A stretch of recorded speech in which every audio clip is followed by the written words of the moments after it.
In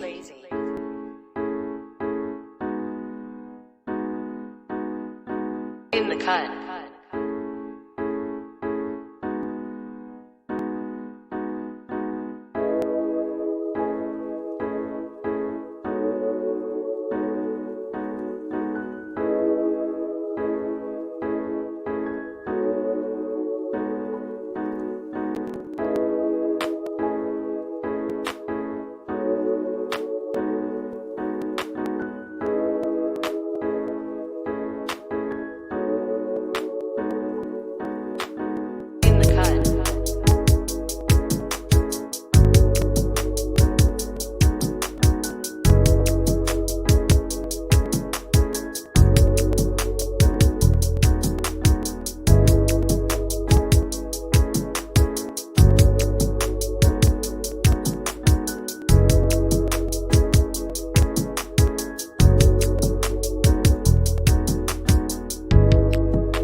What is going on? Hello.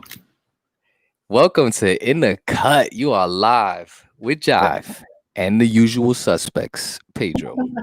Another one, right? Yeah, man. Yo, it's extremely warm. I don't know what's going on. It's hot, and I'm drinking tea. Don't know what came across there, but Did you turn your AC on? Because I turned mine on. I should have. I didn't think it was gonna be like this at this time, but it's been an eventful day to say the least on my end. How's everything with you? Good, bro. Everything was good. Couldn't wait for after work and work on tonight. So we got a special guest on tonight. First female. We do. We got a female powerhouse in the building, and first of all, when I met this individual, man, I could tell you the energy. Wow. The energy was just, off the bat, and funny enough too, not only was her energy was so like through the roof, but I knew she was a trainer, a dancer. I just didn't know to what extent. I knew she was a creator. I knew she was a trainer. I knew she was an educator. I just didn't know to what extent. I just heard of her through our friends, and I came to find out she the real deal. Oh wow, so this is it, man. So real deal, Holyfield. So, and not only that, but she's super talented. Like her personality is contagious, man. And I'm glad to have her on here. And she's also something that I was like, yo, this is gonna be my friend for life. I was like, wait, hold on, she's a Filipino. She a Filipino too? Oh yeah, is she? I was like, word, okay, what up out there? Oh, there you go. That's a good thing. So yeah, man, let's just get her on here. Because I know she's inspiring, a lot of people, and just just like me, just like you, she a hustler. She going out there and getting it. She was telling me that before she got on here, she had to go take a shower because she had white paint all over her because she just all around hustler. So let's just welcome her to the stream. Maddy. What's going on, Maddy? Can you hear us? We cannot hear you. Try to hold on. Let me do this again. Hey, can you hear me? Yes. I can't hear you. Can you hear me? Yes, perfect, perfect, perfect. And I know you're a little bit it's a little bit blurry, but it might be a Wi-Fi thing. Can you hear me? Yeah, Yes, we hear you. perfect, perfect, Oh, perfect, perfect. listen, man, let's just get this. I'd rather hear her right now. There you go. I'm Boom, sitting right next to my router. boom. I know. Oh, Don't worry about perfect. Kumusta kayo? Oh my it. Hey, God, you are. Yeah, yeah, oh my. she's gonna be my friend for life. Straight up. So let me just throw this, man. This might help us out. So this is Maddie. Welcome, Maddie, to the show. What is going on? Hey guys, how are you? Thank you for having me on here. We doing well, man. I'm glad you was able to be on here. I know when I hit you up, you were like at 11 p.m. It's way past my bedtime. I have my pajamas on already. I'm showered, ready for bed. That's perfect. We got my Yeah, man Marty in the building. Shout out to Hey, Astoria. Marty's here. Shout out to No, Astoria. low-key, I messaged a few of my friends. I'm like, I know it's really late. However, it's me. I'm so honored to just be here, and I'm so glad that you guys thought of me and asked me to be on here. I'm humbled. Are you in Thank New you. York right now? Salamat. Maraming salamat. Yo, fire. Okay. Yeah, she's good. Are you in New York right now? Where you at right now? I'm actually in Orlando, Florida. Oh, chilling. All right. All right. It's So not if too you guys think it's hot, Oh come yeah. on down here. Feels Very like 97 today. Yeah, well, I'm not ready for that yet, but I wouldn't mind a 97 tomorrow. Right? So We got beaches. yeah, now I definitely rather be in Orlando, that's for sure. So but so for the people that don't know, who are, first of all, I know you, we all know, I mean, personally, I know you as a dancer and stuff like that, but who were you growing up, prior to you being the amazing person you are now and what the world knows you as? Ooh, so pretty much I was a dancer. I've been dancing out of the womb. So everybody growing up throughout high school just knew me as the dancer that could never make anything because she was always at rehearsals. But I come from a family of dancers. I have two brothers. They're both professional dancers, and my father was a dancer, so it kind of just ran through our blood. And that just kind of carried me throughout most of my life. I was a nerd in school. So outside of the dance community, a lot of, I did graduate at the top of my class in high school as a valedictorian. So there's a whole other circle of friends that I have that they just know me for that, the book Smart Maddie. And then I have an entire different circle that's just, she's the entertainer. Gotcha. Best of both worlds, right? Say The it again? Like best of both worlds. Did you ever put them together? Like in one room? One time? Yes. Okay. Welcome to entrepreneurship. exactly. Figuring out a way to combine those was key for me, especially because when I decided that I wanted to dance, a lot of my circle, my friends of my parents, my mentors wanted me to get a real job because the dance career is not considered that real job. And they're like, you have so much potential. You can do so many things with the credentials you have scholastically. But I just wanted to dance. So I had to figure out a way to combine that for sure. Let's talk about that, right? Like when upbringing, like school is such a main thing, and it's like you could, that's like with me, like you're gonna be a barber? That's not a real job. And I'm like, ouch. I was excited about this, mom. Right. So, like, Right. what did that do for you, like mentally? That when that was brought up, like dancing is not a real thing. Like, what did that say to you? What did that make you feel? What did that make you mentally?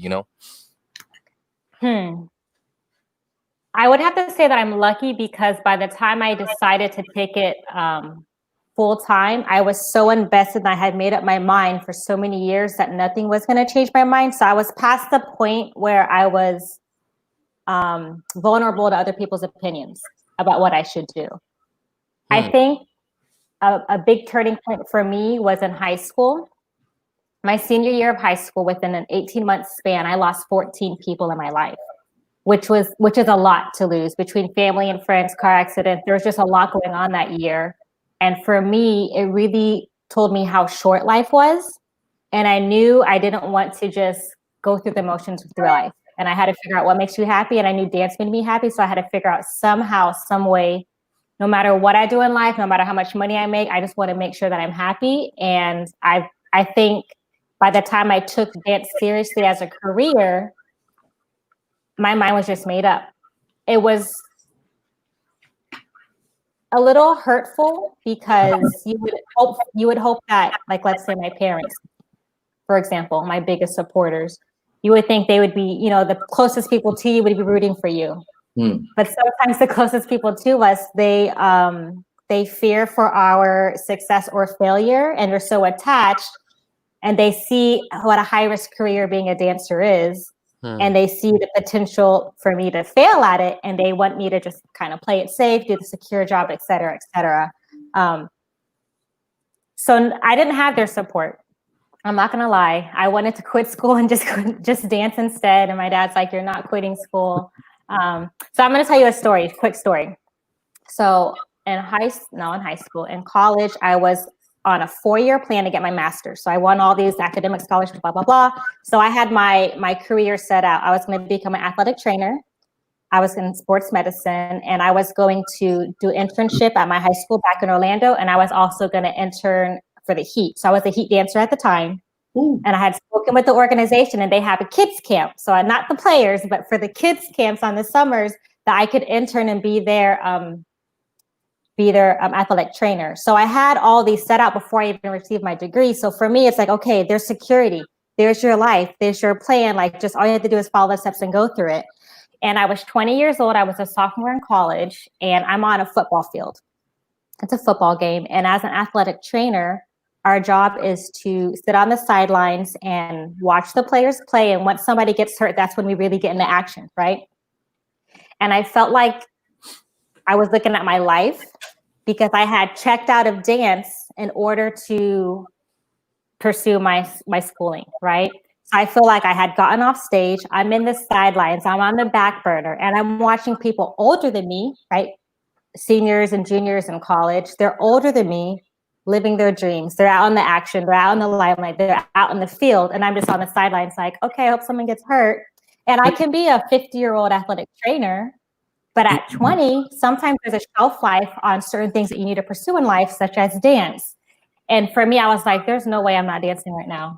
Yes, I was given all this money to pursue all of this, and I have all these things lined up, and I know exactly what my future holds. And if I go this way, I have no idea what's going to happen. But I knew, I'm like, I can't go on in life just kind of going through the motions. And I told myself, maybe 10 years later, you know, you'll finish dancing and you'll go back to school, et cetera, et cetera. I wasn't sure, but I called my parents and I told them first, I'm like, I don't want to go to school anymore. I just want to dance. So coming from like their daughter, the valedictorian, who loves school, like to hear that was, I can understand looking back, like it could have been heartbreaking for them. A little bit. Because I think as a parent, when your child doesn't want to go whatever is considered successful, you feel like you failed as a parent. So they were the first ones that were like, no, no, no. I received a phone call from my dance studio teacher. She was my second mother growing up. So she knows how I am as a dancer. If anyone knows the potential I have to be a professional dancer, it's her. She trained me. She taught me everything I know. And she was like, why didn't you call me before you changed your major to dance? And I was like, what? Like, I thought she would be happy for me because she's been my role model. She opened her dance studio when she was 17 years old. So she never went to college. Like, she already was an entrepreneur since she was a teenager, and she has a very successful studio, top 50 in the nation to this day. So when I see that, I always knew, I'm like, okay, there's so many other things I can do. So having those people, the closest people to me, tell me, why are you changing? Why are you going to dance? Why are you going to do that? I was really shocked because I wasn't expecting it. However, I was already so invested in my dance career. By the time I changed my major to dance, I had already joined the Heat. So I was already dancing professionally. And I had already done my first world tour. I toured with Ashanti back in 2006. And when I came back from tours, when I decided I wanted to pursue dancing professionally, I already booked my first movie. So I already showed them that I had what it took to become a dancer. But for some reason, it wasn't clicking. And they still were like, why are you going to dance? Like, but what are you going to really do? Like, I know you like to dance, but what are you going to really do? Like, how are you going to pay your bills and things like that? I probably went on a huge tangent. No, listen, there's a lot Probably of just value that. right there that you just That was brought perfect. to the table. But yeah. So safe to say, you chose, happiness, and although you were uncertain on where it was gonna lead you, it was more just like, listen, I know exactly what this route is gonna lead me to if I continue to do, sports therapy or continue on the sidelines. Like, I know what that light's gonna lead me to, and it's not gonna leave. I could come back to that in 10 years. Safe to say, That right? was a good move. Because I felt the same way. Like, I told my mom, like, "Ma, there's like I'm in class with 50-year-olds. I could come back to school when I'm 50. It's not going anywhere. But I can't be, just like you mentioned, like, I don't know if you're gonna be doing the same dance moves when you're 50. You know what I'm saying? So That's not gonna work. you want to get it in early. So, but wow, I didn't realize, losing 14 people in 1 year, like losing one person in a year, that right there, like, is and it's weird, not that it's weird, but it's also something that's common that I see where people have to go through something so tragic to be like, damn, life's short. So, man, one of the things that I really understood was I'm not gonna wait for that moment. I spoke to so many individuals that they're like, damn, this happened to me, car accident, this, that, almost, and it's just like, I can't wait for that. So but wow, that's a pretty cool story. So let me ask you this, which I know, I obviously, you're I know you mentioned that you're Filipino. What nationality are you?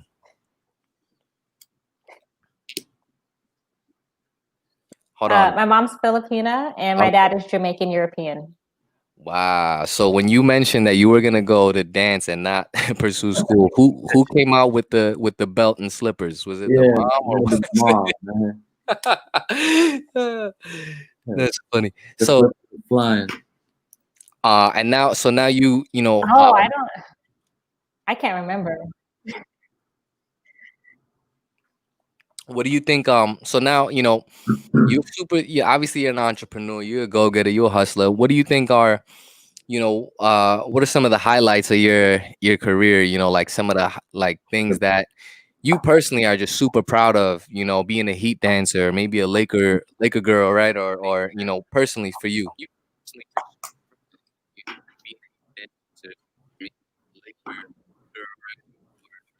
Let me know if it's coming in a little laggy, by the way. It's crazy because on this side, I always feel like I haven't reached what I wanted to reach, but from the outside looking in, it's extremely laggy, but it's all good. Perfect. I know New York is far from Florida. I'm going to chalk it up to that. I think for me, I forgot your question. No, That's so how laggy it is. no, yeah. Best like experience. Yeah, like one of the what are your like highest achievements that you take pride on? Whether it's being a dancer for the Heat, being a Laker girl, being on tour with Daddy Yank. Like, there's so many things, honestly, so many things, and I just want you to throw it out there for us. I think for me, so it's really interesting from my shoes because I never really looked at myself as this amazing dancer. And I think that worked for me because it kept me humble and it kept me hungry. I just knew I loved it. So I just kept pushing. I never really compared myself to other people growing up. I never really looked at my dance jobs as big achievements because for me, this is just part of what I do. It's just part of kind of making a living. I know as a dancer, for us, the Heat's just a dance job. But for spectators, because the Heat is such a big team, it's a really big dance job. So sometimes if I'm dancing for an artist that's brand new versus dancing for an artist that is known internationally, some people judge our dance ability based off of who we dance for. But on our end, to us, dance is just dancing. So that's a tricky question. However, I would say, I think Daddy Yankee is probably one of my favorite jobs and biggest job. One, he's the #1 Latin artist in the world right now, which is amazing. And two, I guess my story leading up to getting this job.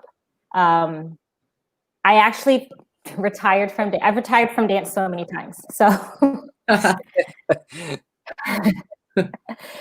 so okay, this is not a funny story, but funny story. I actually went through a period in life where I wanted to no longer be a dancer. And nobody knew this. It was just kind of within myself.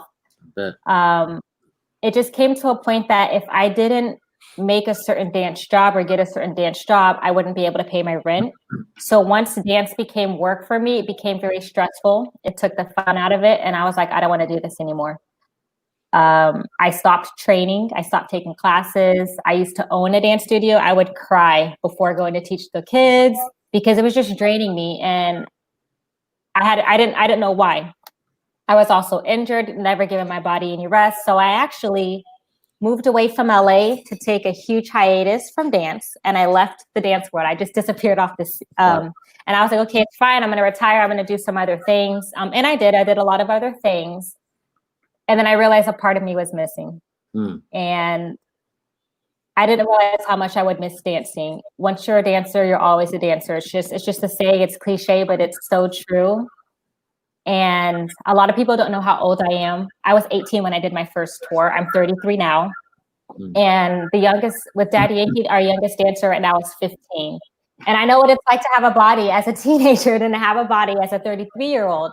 When it comes to auditioning, everyone's doing backflips and jumps and turns, and my body's not doing that these days. I'm going to sit down and just, So it's a lot of people, for a dance career, you need to do it young. You can't wait till you're too old to move out to LA. You have to do things young. So to come back in your 30s to relaunch a dance career is unheard of.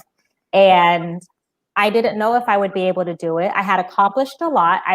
Anything that you can think of as a dancer, whether it's a theme park, a cruise ship, a movie, music video, all the little categories, I've done everything in my life. But I'm not done dancing. So when Daddy Yankee came along, it was the second I knew I wanted to do another tour.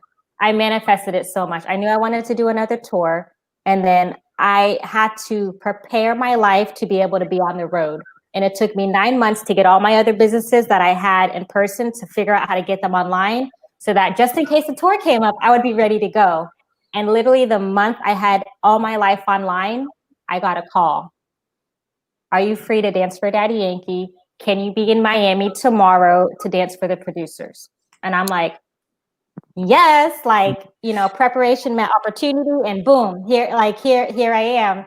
And I just felt like I manifested. And the guy that called me for Daddy Yankee was somebody I met years ago doing award shows. And the reason I got on the award shows is because the choreographer for award shows, I danced with way back on the Heat, and I've just maintained these relationships over time. And they called me because they're like, well, Maddy's really professional. She's really talented. And we know what we're going to get when we work with her versus maybe a newer dancer. Because most of these dancers I'm dancing with, they're teenagers, they're in their 20s. So to have come back from such a dramatic life, a pivotal point in my life, to want to give up and just throw it all away, and to have that be my reward for saying, no, I'm going to continue dancing. I think that's what makes it so special for me, is that you're never too old and it's never too late if you want something bad enough. That's actually a pretty dope story. Yeah, that's and I see that. Oh my gosh, look at these comments. Look at these. Sorellis, she's one of the usual suspects on here with us. But I love that you decided to follow your passion, even though no one agreed. And that's true. It's something that especially growing up. Again, I talk about it all the time. Growing up in a super conservative Filipino household, going against the grain, being the black sheep. It's over for you.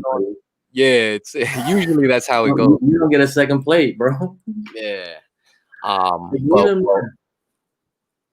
Wow, that's pretty cool. So, a lot of people do think, that it's too late because of their age or whatever the case may be. And it's even at 33, you got 75 more years of life left. There's a lot going on that can happen. You know what I'm saying? What pushed you through those tough times though, Maddy? Like you said, you said in your mind you quit already, but what you must have thought of something that just kept you going. Like, did motivated? I did leave the country for 3 months. So I started traveling a lot. And traveling, I've just learned so much from traveling, going to certain places where a lot of people don't have the opportunity to do what I do. And for me to like have this opportunity and not take advantage, or have this gift and not use it, it just kind of really puts a lot of things into perspective for me. So one thing I did do was I started traveling like crazy. I moved to the Philippines for 3 months, and then I came back to the States, just to kind of switch my surroundings, switch my energy up. And a lot of it is remembering why I started dancing in the first place. I just loved making people smile. I love performing. I love being on stage. And I didn't know I missed that until I stopped doing it, and I felt that. And then speaking of people passing, like one of my mentors when I first moved to LA, his name is Andre Fuentes. A lot of dancers out there know him. He choreographed for Britney Spears, Madonna. He's huge. He passed away. Let's see, 5 months after I quit. Wow. And when he passed away, I flew back to LA to honor him. And it's like, I have to keep going for people that can no longer go. Like, he shaped and molded me so much. Like, how dare I give up just because my feelings are hurt because it started feeling like a job. I have to figure out a way to not make it feel like a job, and then I can get back to what I love. So I guess for me, I learned how to isolate what was really bothering me, and that's what traveling did. It like, because I could leave society alone and I went off the face of the earth, I had a lot of time to think and work on myself and isolate. Because I knew I didn't hate dancing, but for some reason dancing made me sad. And that's when I realized it's not because it's dance, it's because I feel like I have to dance to pay my bills. And I was like, if I could figure out a way to not have to dance to pay my bills, then I will love dancing again.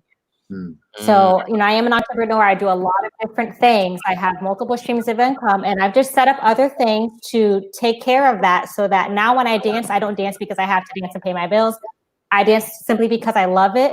And life is so different. My experience going even on dance auditions and different jobs is just so different, because if I don't get the job, it's like, okay, no problem. It wasn't for me. I'm not like stressed about I need to do this job, Right. Yeah. No. And so, to your point of having the multiple streams of income, I obviously we are all entrepreneurs on here, and I'm a huge, you preaching to the choir, to say the least. I don't even have to say anything. She's saying it all. Like, it's amazing. Exactly. And it's safe to say, before the other streams of income, it was safe to say you mastered dancing before jumping all out and doing to these other things. You know what I'm saying? You didn't want to, because me personally, I see people go out and kind of just be the jack of all trades. And me personally, I don't judge people. If you're the jack of all trades, more power to you. But from my experience, I know that I can't focus on so many different things and expect a huge return in all of them. But to your point, where I love barbering. I'll cut hair till the day I could no longer hold a pair of clippers, but I don't want it to be because I have to. Like, I'm gonna be cutting P's hair, until the day we until my arms drop. But more because this is it's something that I connect with, not because I need to get paid for it. So, which again brings us to the point, entrepreneur talk. So, you're a dancer. You also do, obviously we met through network marketing, which obviously, personally, I'm a huge fan of. So, what else are you doing other, if you could give us some insight besides dancing, again, network marketing?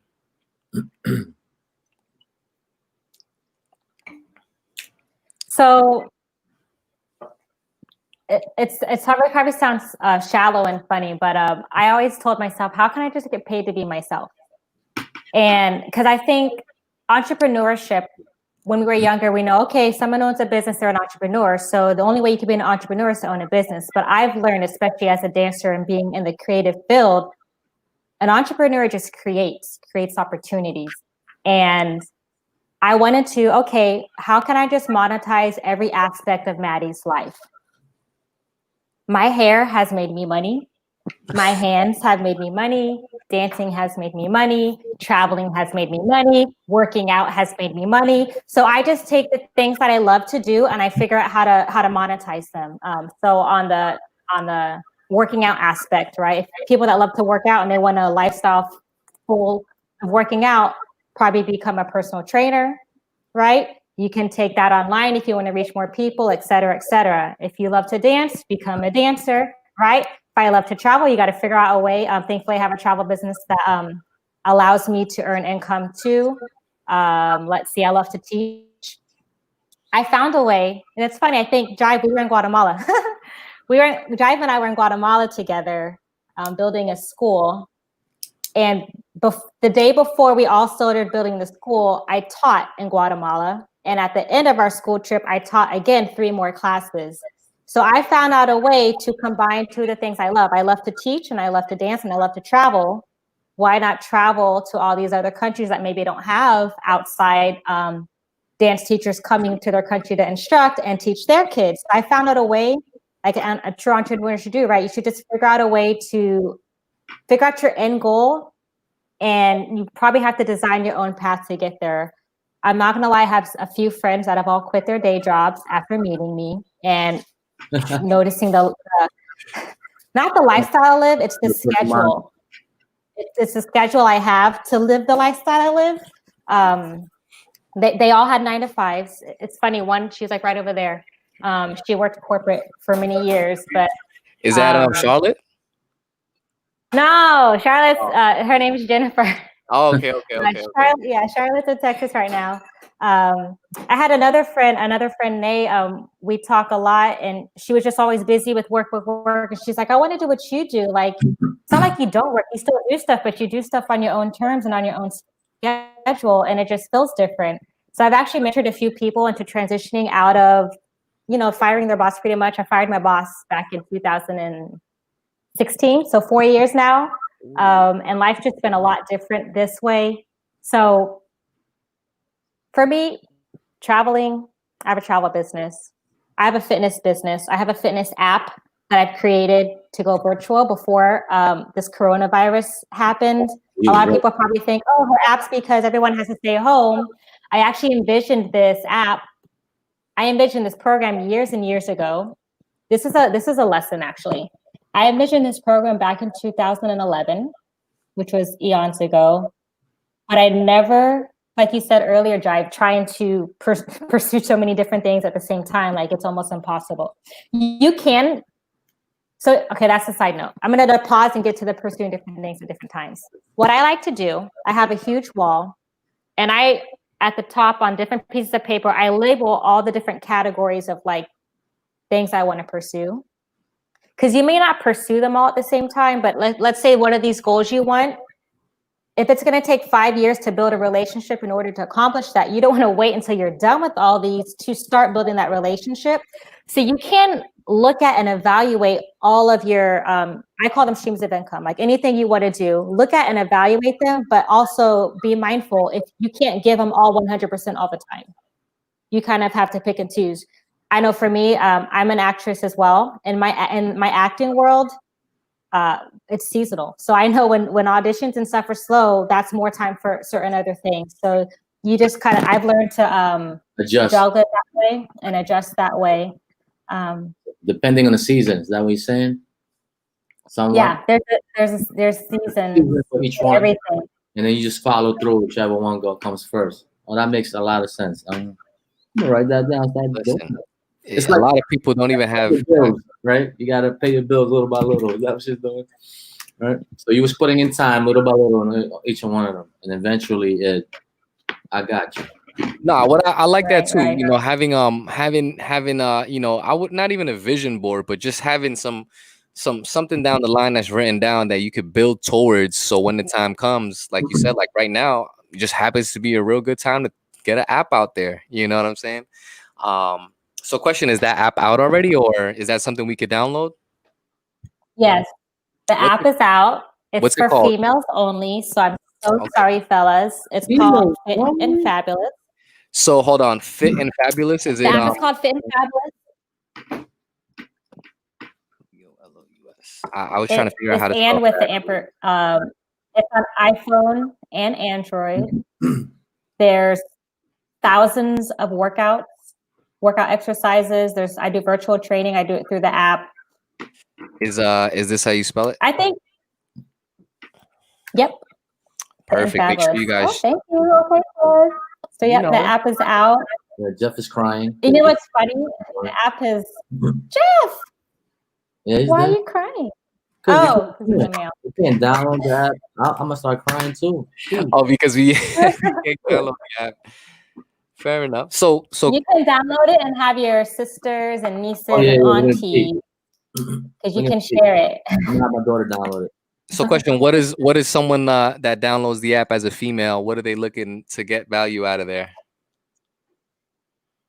So I have a lot of exercises. So I found a problem in not the world, but I like to find solutions to problems. A lot of people cannot afford a personal trainer 5 days a week. But if there's a way for me to give a workout and have videos demonstrating the different exercises, showing the correct form, maybe you can't afford to have me 5 days a week. You can only afford me once a week or every other week. But with the app, I can bridge the gap and create a program. So it allows people to have a trainer on the go. So you have to be a member. Nice. Yeah, it's a free app. Oh, it's a free app. Yeah. Clients get more. If you become one of my clients, you get more because I can send push notifications to like make sure you're up and at the gym. Like if you give me your schedule, I'm going to keep you accountable. Oh, wow. Well, that's so and whatnot. wow. That's pretty cool. Yeah, download that app. All the ladies gonna be watching this, right? Just download the app. I want to download that app. Damn it. Sheesh. Make sure you check out Fan Fabulous. There you Right? go. I'm gonna have a 6-pack by the summer if I download that right now. Jeff goes, fair enough. I have them downloaded. Fan Fabulous. That's so funny. I also launched something I did launch thanks to Corona is a virtual dance convention. Wow. So I saw that. yeah, prior to the lockdown, I had scheduled international workshops where I was traveling and teaching. And I was like, well, how can I still reach people without having to travel to them? And I was like, okay, let me just do an online class. And then I said, okay, well, I just figured out it just solves so many problems. And then I decided to turn it into a convention and make it ongoing versus just a one-time workshop, because I learned that there's a lot of people, myself included, when I was younger. So when I was younger, I was put in dance. Dance was $40 a week. So I could take 1 hour a week. $40 a month. I'm sorry, $40 a month for 1 hour a week. I did an entire year of dance in my recital, et cetera, et cetera. And then my parents pulled me out of dance because $40 a month was not in the budget. And then a year later, my dance teacher offered me a job to start teaching for her. And that's how I got back into the world of dance. And I thought to myself, how many other families are there that don't have money to put their kids in dance? Plenty. In Guatemala, where we were building the school, there's not a single dance studio in that area. So how many kids don't even have access to dance? And I said, wow, if I could offer education online, how many more families can I reach? So that I just got really excited. I'm like, you know what, I'm doing this. And I made the whole website, blah, blah, blah. I already have people asking it. I already have people sign up for the next one. The next dance convention is June 13th. It's like in 2 weeks. But it's for adults and kids. Yeah, adults and kids. A lot of dance conventions now in the world are for kids. Like there's nothing really for the adults to continue their training. Not all cities, unless it's a big city known for dance, have programs for adults. So I'm hoping it's going to be a really big hit as more people find out about the opportunity as someone 20 and older to continue their education. wow, that is amazing. So June 13th, guys. June 13th. Yeah. Right, if you love dancing, June 13th. Hey, put that info up. June 13th. I got you. And where? So what? Where's that information on your which Instagram is that on? Is that on the Creative Madness one? So that's a different. There's a website for that one. It's virtual dance convention .online. Virtual dance convention . Yeah, that's not a lot of people. All right, my spelling is not the greatest, but virtual dance convention . I was gonna ask her, like, how did you adjust, with what's going on? And she just, oh, there you go, I made a convention. Online conventions. That's how we're gonna do it. Right. Like forget that. It's funny because if it wasn't for my other entrepreneurial ventures, I probably wouldn't have the mindset I have now to put on something like this. When the whole lockdown first started, I'm not gonna lie, I was in denial.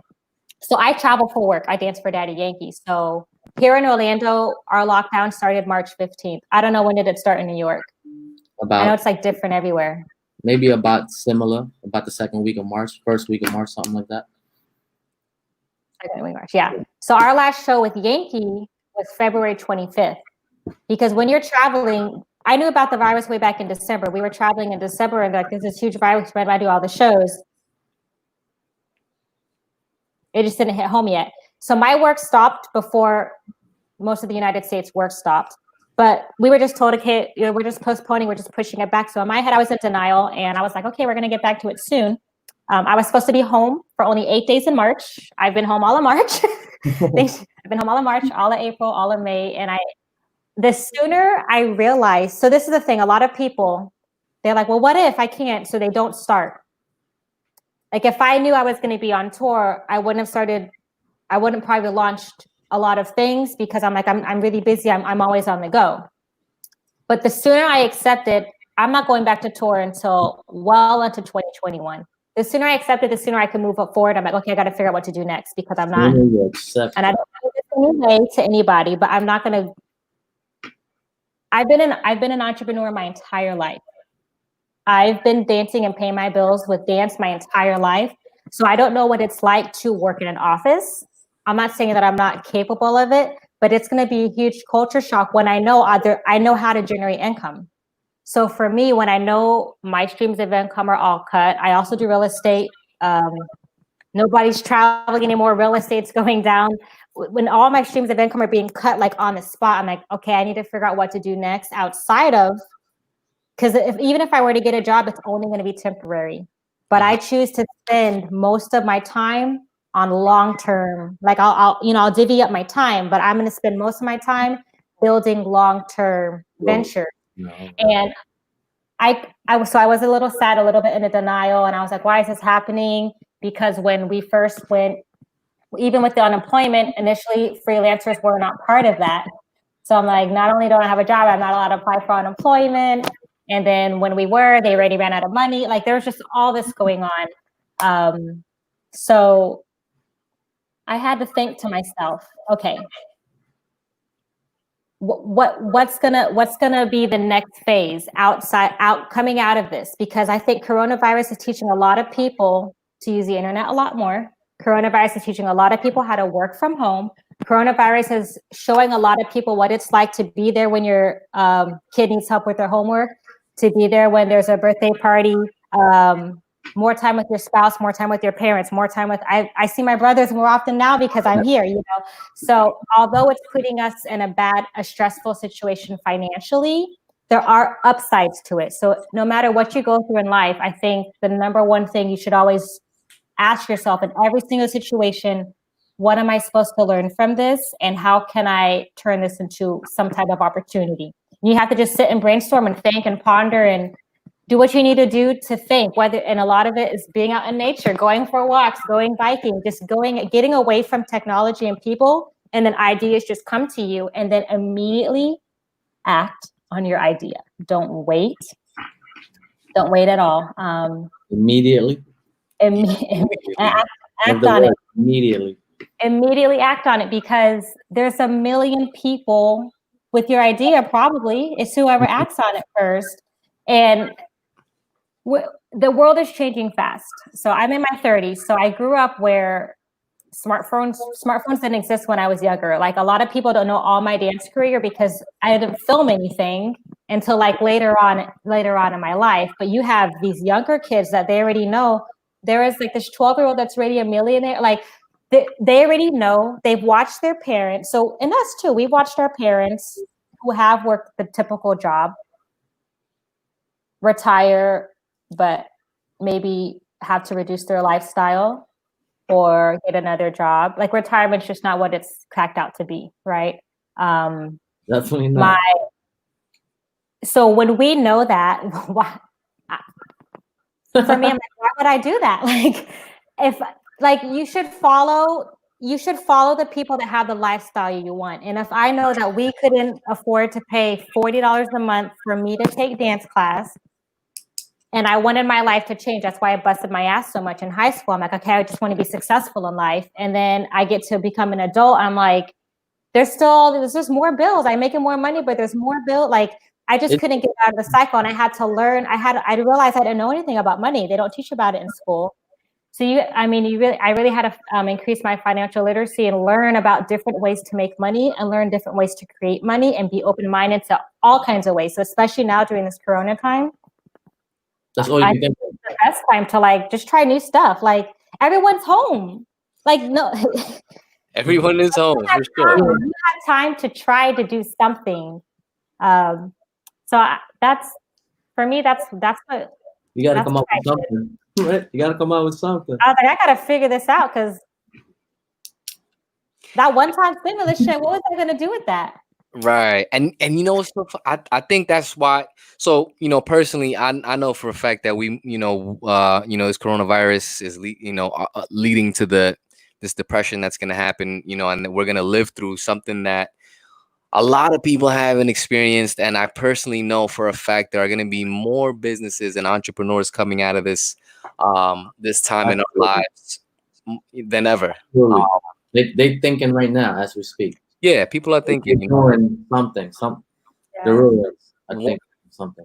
And one of the things that that I personally am grateful for is just being surrounded again by just individuals like you guys that again you could more or less say we were prepared for this type of situation because we I wanted to be proactive about this whole scenario. Like I didn't wait till the coronavirus to happen to be like, damn, all right, cool. Well, now I can't make money, the same amount of money that I was making prior. Like I knew that if that could be taken away from right under my feet, well, why am I gonna wait for something to happen? Let me just do something about it, So if you're watching this, we are living testimonies that, just be proactive about the situation because there's two sides of this coin that's happening, and there's victims and victors, and it's just which side you want to be.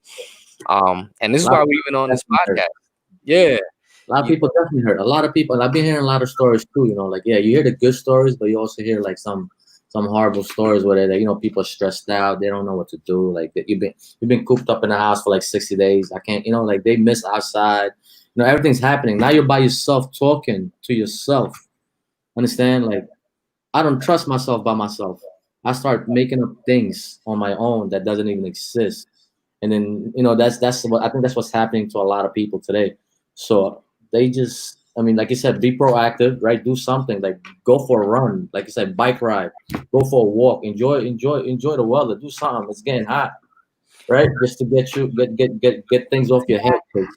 Mentally, people are like falling off. Well, you know what it is? Again, the entrepreneur life is just we think on the fly already. Yeah. Like my head don't work that way. Yeah, a lot of people's, again, a lot of people are used to structure. They're used to, just having something laid out. And that's the thing with entrepreneurship is very, you walk into the land of uncertainty. The only thing that's certain is your hard work and effort. And I knew that. I knew that coming into the entrepreneur world. I knew that becoming a barber, even though you people don't consider it a job, I knew that, listen, if I could work harder than the person next to me, then I can make a decent living for myself, so it didn't really come down to anything other than that. Like my job security was the hard work and effort that I knew that I was going to put into whatever I put my mind to. So that was really the only thing I figured out about my thoughts on job security. It was just me, because the coronavirus could happen in many different forms. It could happen in another it could be a whole nother pandemic. It could be a recession. It could be your job laying you off, firing you. Like they're already talking about wave 2. Like there's waves. like the round 2 of coronavirus. It's like, bro, right. We're trying to figure out round 1, man. You know what I mean? Like forget round 2. It might not even happen. Yeah. Again, now you're making things up again. Now you're gonna start getting scared. You start acting right. So it's like you can't do that, you know. Like you I gotta. agree with you too, Jive.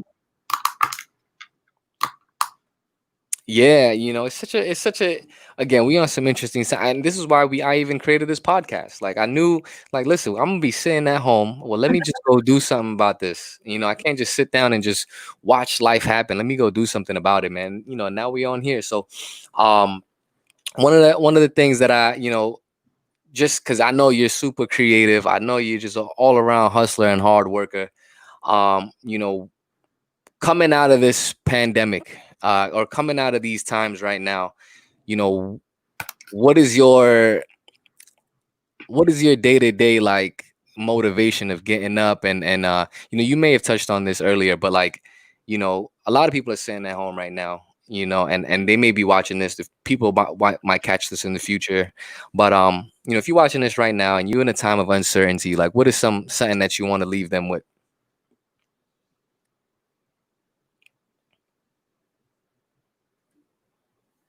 Ooh.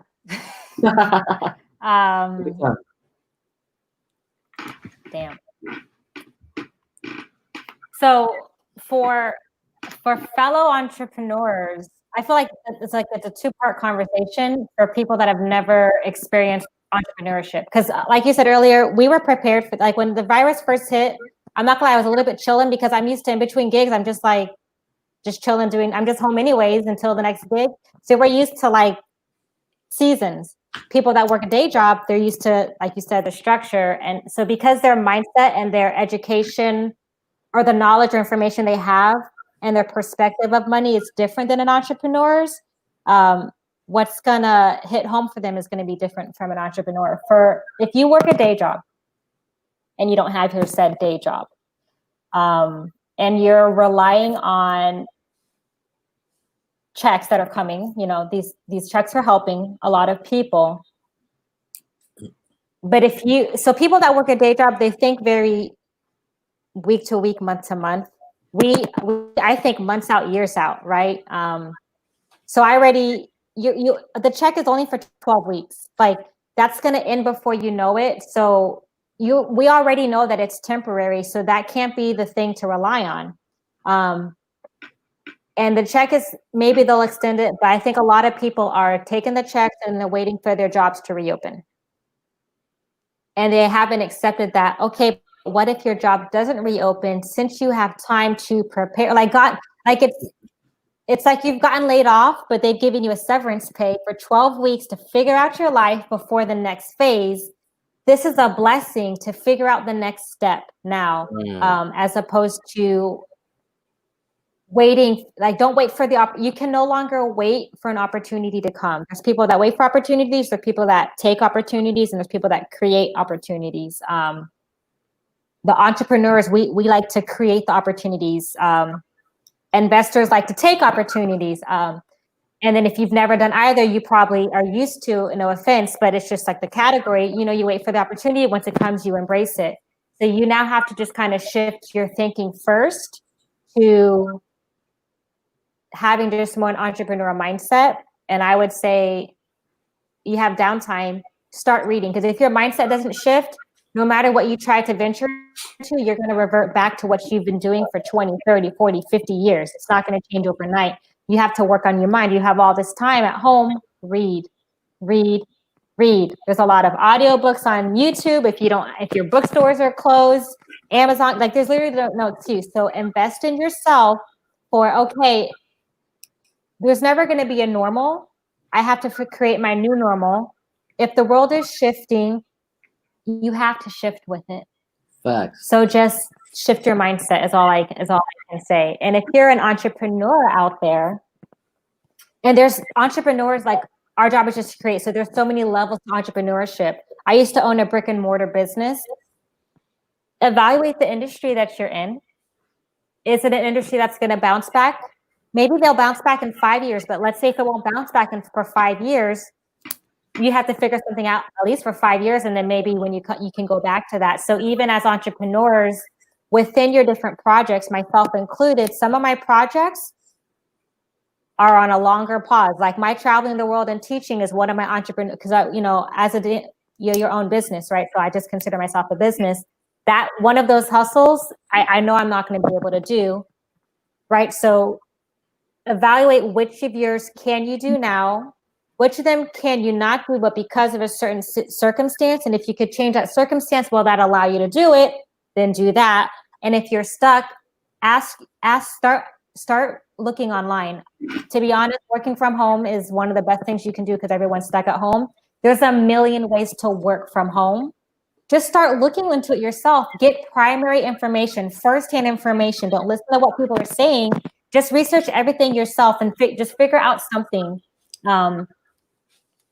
If you hated your job and you were going to go back to that anyways, you might as well try something new that you may not like. It just because you don't love it doesn't mean don't try it. Because most of you don't love it anyways, and you're still doing that. It starts that way. Got you. Yeah, that was so like you got. Oh my goodness. Yeah, I like how you attack both sides of that, entrepreneur and non-entrepreneur. So true though. Like it's so true on both sides of town. Like you covered both sides. That was amazing because that's exactly how they think. Because I have during the day I work as well, so it's like I'm surrounded by a bunch of those. It's like wow, they're probably just a book away. So if they give themselves a chance to read that one book that actually educates you on like say money, just itself, everything shifted. Because that's how it happened for me. Like that's how it shifted. One, I was looking for a way, and then that's when I met Johnny. And that's when everything shifted. That's when I started reading more. That's when life changed, man. And I'm glad. That's when people around me started to change. So you're right about just the mindset. Just flip the mindset, and everything will follow if you just start with this, right? So and a couple things. What do you like? Any books you reading right now? Audios that you would recommend?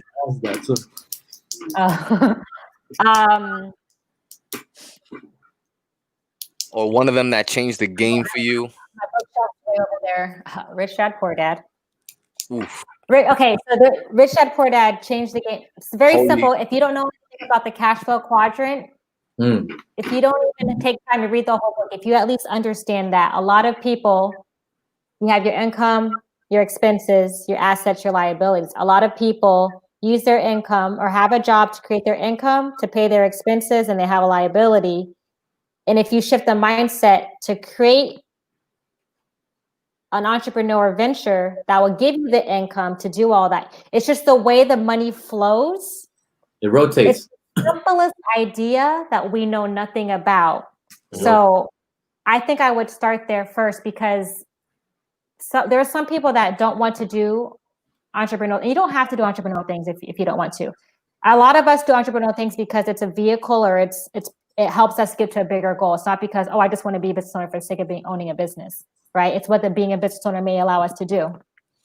But if you just had more insight to, if I flow it this way, that will allow me. Like the way I have my cash flowing, although a lot of my work is canceled, I have other passive income that is covering me and saving my ass right now.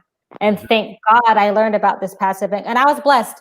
I learned about passive income when I was a teenager on accident. I booked a movie, paid me for 7 years, and I worked one day. And I was like, I don't got to work every day to make this money. When I did that younger, I'm like, I'm just going to be an entertainer because they pay residuals every time these commercials play, So I dove into that. But if I didn't know about that, then my job, of course I'm focused on, okay, let me get the best job, the highest paying job, blah, blah. So everything that we push to is based off our scope of knowledge. My favorite is let me do overtime. That's my favorite. Yeah. I'm having a hard time for 8 hours. You want me to do extra 4 hours? Jeez. Yeah, nah. If it ain't residuals, then we ain't talking. That's the only way I'll do overtime for, like residual income, man. That's the only way. I won't sleep for that. Rich Dad Poor Dad definitely changed the game for me. Yeah, because one thing, like how I was like listening to you the whole time, how you was tackling your goals. It's like how I pay my bills. So pretty much, that's one thing. The whole time it stuck to me for this last hour. How you was attacking everything. I can't do that right now. There's a season for this. It's exactly how I deal with my bills. So I guess I'm gonna have to do that, right? Just whatever I do with my bills or with my money, just do it over there. I get it. So that kind of gave me a different clarity on how you tackle your stuff. So I'm gonna do the same thing. I'm gonna do similar things probably. Probably not exactly, because you're just all over. You're good. You're too good right now. You know, you did an MJ. She did an MJ, right? I'm hanging on by. She quit dancing, and then she came back, bro. Like, who does that? Right? She quit. She came back from retirement. I hate dancing, right? And then she just came back. Boom. She came back. Sure. I'm just kidding. I love it. Yeah, I know you was kidding. She did another 3-peat. That's what she did, right? Hey, 3-peat. So I just out of curiosity. So now the whole Laker, like the Lakers being a Laker girl, like that's a big deal too, right? Like what's that life like, or what was that like? How was that life? You know, just out of curiosity. I joined the Lakers in 2012. I first did the Heat in 2005. So there was like a 7-year gap for when I joined the Heat to when I joined. And when I joined the Heat, I did it out of high school. Life is different when you're that young versus a lot older. I learned so much through the Lakers. I'm not going to lie, about life, about how to treat people, about how to talk to people, about how to not make yourself the center of the world. Like, I've learned so many skills outside of just dancing from that organization. It's probably one of the most prestigious organizations I have ever worked for. Wow. I love that organization to death. And I worked for them during a time where there was a lot happening with the organization. Some of the fans were like finicky. We lost Jerry that year.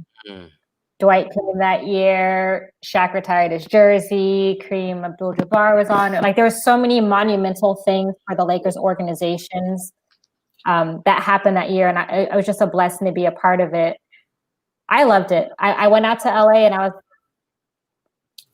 I just acted on it immediately. I was like, oh, there's an audition. You know what?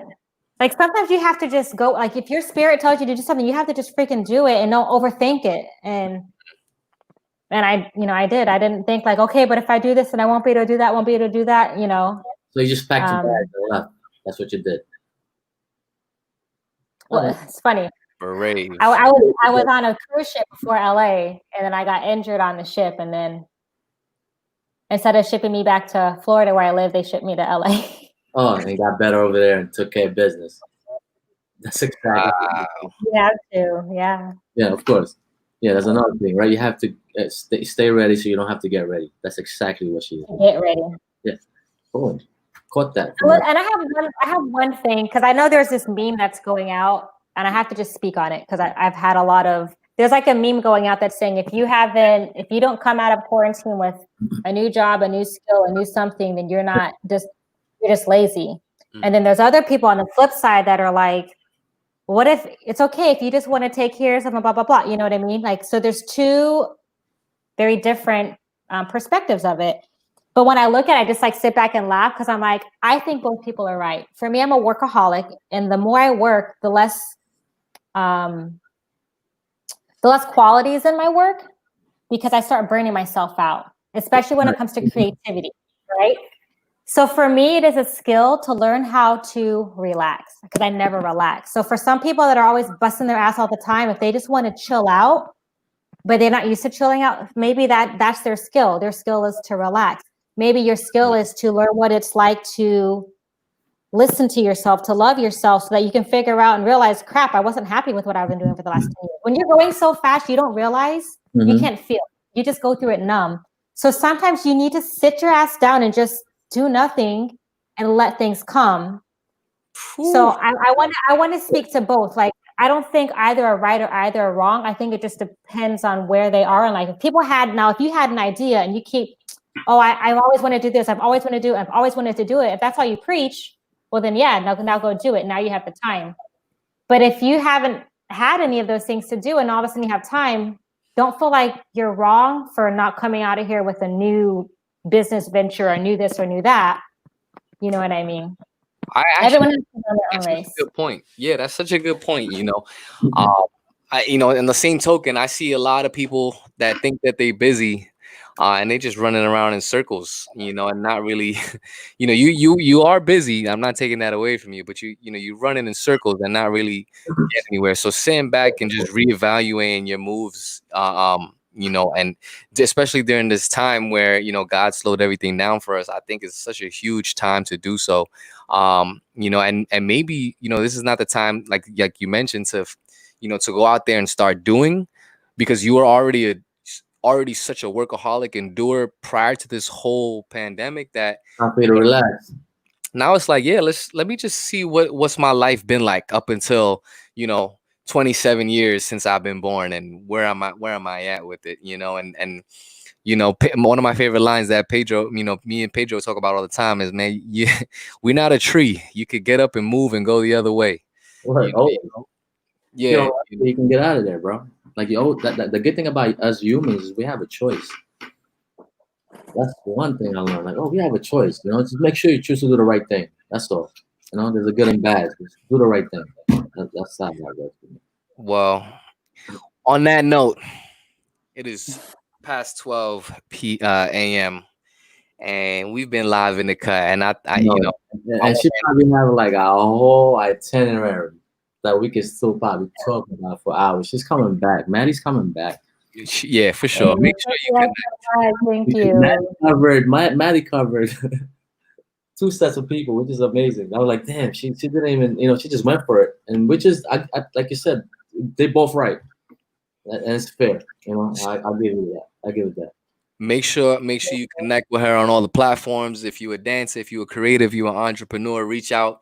If you got some value off of this, make sure you tag her in the comments in the videos.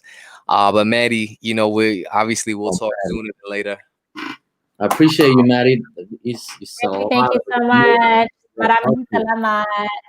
Hey, there you go. So other than that, yo, you guys, you've been rocking with us. You've been live in the cut. If you were on the show for the whole show, we appreciate you guys. Anyone who stopped by. We'll be back here on Thursday. Yes. Live in the cut. In the cut. Peace. Yes. Wow, that was